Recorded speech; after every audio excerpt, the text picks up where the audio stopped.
My ex left me because I was going nowhere. There are some breakups that happen in a flash. One fight, one lie, one moment that blows everything apart. Mine wasn't like that. Mine happened quietly. And no screaming, no betrayal, no slammed doors, just one sentence. I think you're going nowhere. That was it. She said it sitting across from me on my own couch, calm enough that it almost sounded rehearsed. And somehow, that made it worse. Because if she had said it in anger, I could have dismissed it. If she had shouted it, I could have called it cruel. But she said it like she had thought about it for a long time, like she had watched me become that person slowly. And the worst part, I knew she was right. At that point in my life, I was full of plans and empty on action. I talked about getting fit, but I was eating like garbage and promising myself I'd start Monday. I talked about making more money, but most of my pay disappeared on junk, impulse buys, and food I didn't need. I talked about reading more, starting a side hustle, becoming more disciplined, changing my life, but my actual routine said the opposite. Wake up tired, go to work, come home drained, scroll for hours, eat whatever was easy, sleep late, repeat. I was living like my real life was just around the corner, while making the same decisions that guaranteed it never arrived. She saw it, probably before I did, when she stood up to leave. I remember asking, "So that's really it?" And she said, "I can't build a future next to someone who won't build his own." That line stayed with me. Not for a few days, for months. After she left, the apartment felt horrible, quiet in the worst way. I looked around and saw the mess everywhere. Clothes on the floor, takeaway containers on the bench, bills I kept ignoring, books I had bought and never opened, a gym bag in the corner collecting dust. It looked exactly like what my life felt like. And finished, neglected, drifting. For the first couple of weeks, I was a wreck. I barely slept. I checked my phone constantly. Every notification gave me a shot of false hope. I replayed the breakup 100 times, like I could somehow find a different ending if I thought about it long enough. And of course, I had the fantasy. You know the one. Year later, I'm in the best shape of my life, making money, completely transformed. And she sees me and realizes she made a mistake. That fantasy carried me for a little while. But eventually, even that started to feel embarrassing, because I wasn't changing. I was just imagining it. Then one morning, maybe 2 weeks after the breakup, I caught my reflection in the bathroom mirror, and I looked. Rough, puffy face, tired eyes, slumped posture, the look of someone who had been disappointing himself for a long time. And for some reason, that morning, I couldn't lie to myself anymore. I just stood there thinking, she's right. Not about my value, about my direction. That was the shift, not some huge motivational breakthrough. One of those movie moments where the music kicks in and suddenly everything changes. I actually felt awful, but I was finally tired enough of my own excuses to do something. So I stopped chasing dramatic change and started with tiny things, embarrassingly small things.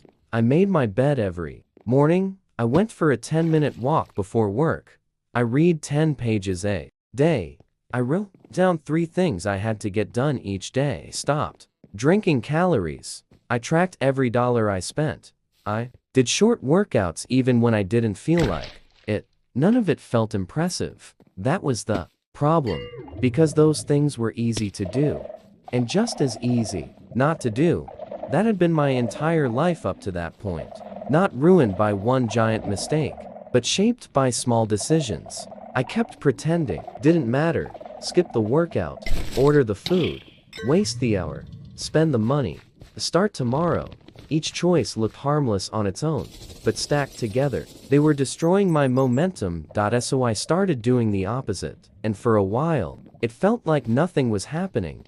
That was honestly the hardest part. No one notices the first week. You choose discipline. No one claps because you walked instead of slept. No one sees the money you didn't spend. No one cares that you read 10 pages. And because the results were invisible, part of me kept wondering if I was wasting my time, but I kept going. because I had finally realized something I wish I understood years earlier. Your life is usually built in the days that feel too small to matter.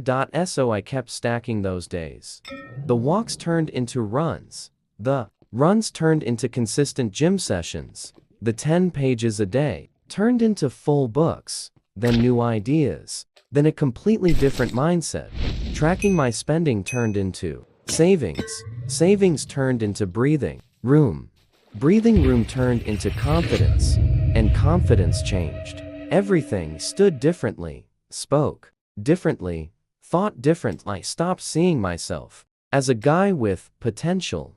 I started seeing myself as someone who actually followed through. That was new for me. About 6 months later, I started a side hustle, nothing flashy, no fake entrepreneur nonsense. Just a simple service I could do after work for extra income. One client turned into two. Two turned into referrals. Referrals turned into momentum. And again, it came from the same place. Reply on time. Do good work. Improve one thing. Keep your word. Repeat. That was when it really clicked. People think their life changes in one dramatic moment. It usually does in single quotes. It changes when they stop underestimating small actions. A year after she left, my life looked completely different. I was leaner, had more money, my routines were solid. My apartment was clean, my side income was growing, my head felt clear. But the biggest difference wasn't any of that. It was self-respect. Because every time I kept a promise to myself, I trusted myself a little more. And that trust changed me more than motivation ever did. Then one day, out of nowhere, she messaged me. Just a simple message. Hey, I heard you've been doing really well. How have you been? And I'll be honest, the old version of me would have lived for that moment. But when I read it, I didn't feel what I thought I would. I didn't feel desperate. I didn't feel angry. I didn't even feel triumphant. I just felt calm. Because by then, the real win had already happened. It wasn't that she noticed. It was that I no longer needed her to. That breakup used to feel like the moment my life fell apart. Now, I see it as the moment I finally stopped lying to myself.